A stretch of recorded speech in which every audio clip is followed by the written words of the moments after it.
We're going to move on to the molding and casting part of some of the equipment and tools that we use in the tools section here. We're fortunate enough to have Terry White here, world champion taxidermist from Hopkins, Michigan. And Terry is one of the innovators in our industry as far as using a lot of these molding and casting products. The products that we use and are used throughout the industry, and Terry uses just about exclusively in his shop, are innovative polymer plastics.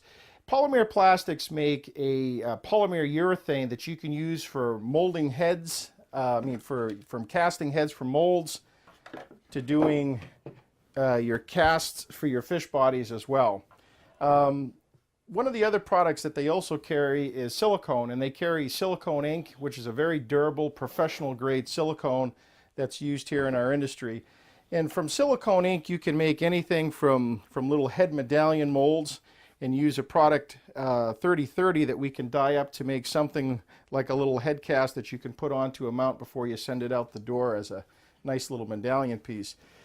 Terry recently just did a very large alligator gar, and a lot of the products that we see right here on the table he used to create his alligator gar, from the fins to the head. What would you say about some of innovative polymer products? Strong, durable, easy to use. The technical portion of it with the rep, I guess you would say, he's very good, excellent customer service. So if you called and had a question, their technical service is there to help and support you? Immediately. Fantastic. Yeah. This 3030 product, what are some of the applications that you use with that? I do a lot of slurry coats inside my rubber molds. I definitely make all my fish heads beginning with that.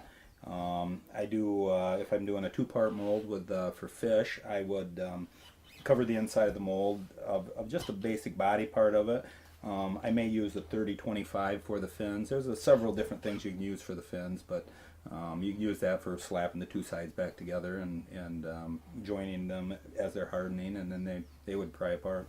So your 3025 you'd use for the fins over the 3030. What's the advantage of using the 3025? It's a little more translucent. It's not completely clear, but it gives you a little more translucent. It's more like a milky look that is similar to like a real fish fin. Can you use some dyes and some different colors? Certainly. All those products take dyes very well. Innovative also sells the dyes. There's some other companies out there that sell real good dyes, and I do dye a lot of my fins to give them that fleshy tone.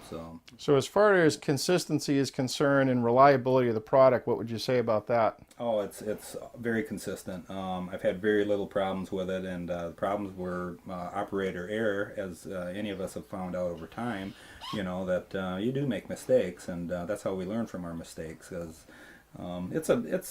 pricing isn't any more expensive than some of the other products out there, and I like the durability because the 3025 is what I use on my fish fins, and when I heat them, I boil the fish fin, and it'll come out like a limp noodle, but the minute you put it under cold water, it will hold and retain that shape.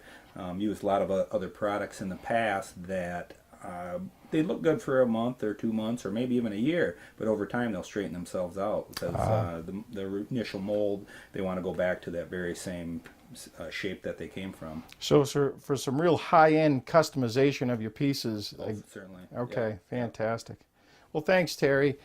This is why we use innovative polymers here at Anglers Artistry, and this is why world champions like Terry White use innovative polymers as well.